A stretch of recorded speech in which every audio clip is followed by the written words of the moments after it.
ওয়ালাইকুম আসসালাম। কেমন আছেন আপনি? আলহামদুলিল্লাহ, আল্লাহর রহমতে ভালোই আছি।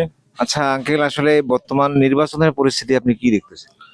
নির্বাচনের পরিস্থিতি যেটা দেখতেছি, উপলব্ধি করতেছি, সেটা হচ্ছে নির্বাচন যদি সুষ্ঠু হয়, এখানে বিএনপি বিপুল ভোটে জয়লাভ করবে, সরকার গঠন করবে তারা। কিন্তু কিছু মহলের শুনতেছি যে এখনো যারা গুপ্ত গুপ্ত বিভিন্নভাবে সরকারের বিভিন্ন ঊর্ধ্বতন বিশেষ করে আমলা যারা আছে, তারা কিছু শক্তিশালী জায়গা দখল করে বসে আছে। তারা সেই শক্তির আশায় তারা আশা করতেছে যে তারা সরকার গঠন করবে। এ ধরনের ডিগ্লিয়ার তাদের মুখ থেকে বিভিন্ন নিউজে বা গণমাধ্যমে পাওয়া যাচ্ছে। তা আমি মনে করি না যে জনগণ যদি সঠিক জায়গায় সঠিক ভোট দেয়, তো ইনশাল্লাহ বিএনপি ক্ষমতায় আসবে। এই বিএনপি ক্ষমতায় আসবে বলে আপনার মনে হয়? সেটা এবার যে গণভোট অনুষ্ঠিত হচ্ছে, গণভোট সম্পর্কে আপনার কিছু জানা আছে কিনা?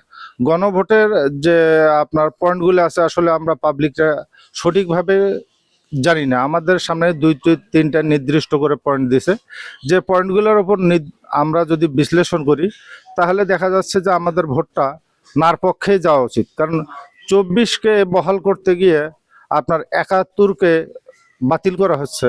আমরা এই ধারণাটা আমাদের সবার মাঝে বিরাজ করতেছে।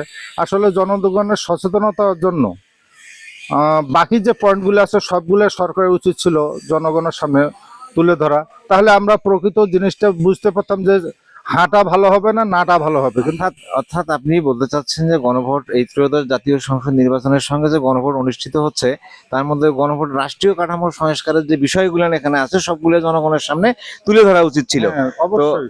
গুটি কয়েক এখানে শুধু তুলে ধরছে, যার কারণে আপনারা সরাসরি বুঝতে পারতেছেন না আসলে কি হচ্ছে। তো গণভোটে আপনি কি ভোট দিবেন কোন পাশে আসলে? বর্তমান যেটা বুঝতেছি তাতে আমাদেরকে নাতেই ভোট দিতে হবে। নার বিকল্প আমি দেখতেছি না। আর বিকল্প আপনি কি রাষ্ট্রীয় কাঠামোর কোনো পরিবর্তন চাচ্ছেন না? 100% পরিবর্তন চাই। দেশ সুন্দরভাবে চলুক, যে কাঠামোগুলোতে আপনার দেশ সুন্দরভাবে চলবে, আমাদের পরবর্তী প্রজন্ম যেটার সুবিধা ভোগ করবে। কিন্তু এখানে যখন আপনার আহ, আপনার এই হানার জন্য যে দাবিটা উঠায়, তখন শোনা গেছে যে সব দল যখন সিগনেচার করে, সেখানে দেখা গেছে সিগনেচারের পরে কিছু ওখানে ভিতরে অ্যাড করা হয়েছে। এই অ্যাড করাটাই আমাদের মনে একটা ধোঁকা তৈরি হয়েছে। যে আসলে ওরা কি ওখানে কিসের জন্য ভোটটা নিচ্ছে এটা আপনারা জানতে পারছেন? আমরা এইটা না জানার কারণে, কিন্তু আমরা আছি 71-এর পক্ষে আমরা যেটা করা লাগে। 24টা আসলে দেশের একটা স্বৈরাচার সরকারকে আমরা পতন করছি, তার মানে দেশ স্বাধীন করি নেই। আমরা দেশ স্বাধীন করছি 71-এ। আমরা ফ্যাসিস্ট সরকারকে সবাই মিলে নির্মূল করছি। এখানে দেশে বড় কোনো যুদ্ধ লাগে নাই, 24-এ কোনো যুদ্ধ হয় নাই। কিন্তু 71-এর যুদ্ধ, এটাকে আমরা বুকে লালন করি, 71-এর স্বাধীনতাকে লালন করি। আমরা 71-কেই সামনে রেখে আগাইতে চাই দেশ। এখন আমার আপনার কথা অনুযায়ী মনে হচ্ছে গণভোটে যদি হ্যাঁ জয়যুক্ত হয়, তাহলে আপনার মনে হচ্ছে যে চব্বিশের এই গণ অভ্যুত্থানকেই স্বীকৃতি দেওয়া হবে বলে আপনার মনে হচ্ছে? হ্যাঁ, 24-এর গণ অভ্যুত্থানকে স্বীকৃতি দেব না কেন, 100% স্বীকৃতি দেবো গণ অভ্যুত্থানকে।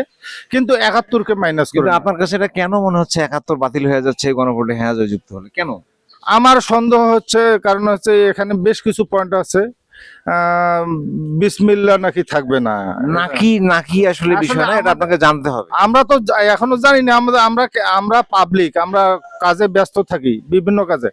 আমাদের কাছে আসলে সবার কাছে এই হানার যে পয়েন্টগুলো আছে, ধারাবাহিক সরকারের মিডিয়ার মাধ্যমে হোক, সরকারি অফিসিয়ালি কোনো ব্যবস্থা নিয়ে, অনেক সময় দেখা গেছে সরকার বাইস্কোপ আগে গ্রামে চলতো, এমন কোনো পদ্ধতি করেও গ্রাম পর্যায়ে এই হানা ভোটের হাটা কার জন্য আর নাটা কার জন্য, এই যে নাটা আসলে কার জন্য? আসলে এটা সরকার কিন্তু নাটাকেও নির্দিষ্ট করে নাই যে নার সুবিধা অসুবিধা কি। এখানে শোনেন, এখানে আপনাকে আমি একটা জিনিস বোঝাইতে চেষ্টা করব, সেটা হচ্ছে যে হ্যাঁ হচ্ছে রাষ্ট্রীয় কাঠামোর কিছু সংস্কার প্রয়োজন, হ্যাঁ। যার কারণে এই গণভোটটা অনুষ্ঠিত হচ্ছে। এখন আপনি যদি সংস্কার না চান, সেক্ষেত্রে নাতে ভোট দিতে পারেন, কিন্তু আপনি তো সংস্কার চাচ্ছেন না। আমি সংস্কার চাচ্ছি, কিন্তু হচ্ছে সংস্কারটা স্পষ্ট করা হয় নাই। আচ্ছা, আর একটা প্রশ্ন আপনার কাছে, যে সেটা হচ্ছে যে এই যে ত্রয়োদশ জাতীয় সংসদ নির্বাচনে আওয়ামী লীগ আওয়ামী লীগ যে একটা দল ছিল সেটাকে কিন্তু তারা কিন্তু অংশগ্রহণ করতে পারতেছে না বা অংশগ্রহণ করতে দেয়া হচ্ছে না। তাতে কি আপনার মনে হয় যে নির্বাচন সঠিক হচ্ছে বলে আপনার আপনার কি মতামত? এই মুহূর্তে আওয়ামী লীগ যদিও একটা শক্তিশালী বড় দল, বাংলাদেশে দুইটাই বড় দল, একটা হচ্ছে আওয়ামী লীগ, একটা বিএনপি। তারা তাদের ফ্যাসিস্ট কার্যক্রমের মাধ্যমে বাংলাদেশের জনগণ থেকে কিছুটা বিচ্ছিন্ন, কিন্তু তারপরেও বা আজকে যাদেরকে মনে করো যে বিরোধী দল বা প্রতিদ্বন্দ্বী হিসেবে ভাবা হচ্ছে, জাতীয় পার্টি, জামাত, এরা আসলে ওই আওয়ামী লীগ যে জাতীয় পার্টির মাধ্যমে অবৈধভাবে নির্বাচন করছিল, আজকে এই জামাত এবং জাতীয় পার্টিকে নির্বাচন করে দিয়ে ওই একই নির্বাচন হবে। এখানে জামাতেরও অবস্থান ভালো হবে না, জাতীয় পার্টির অবস্থানও ভালো হবে না।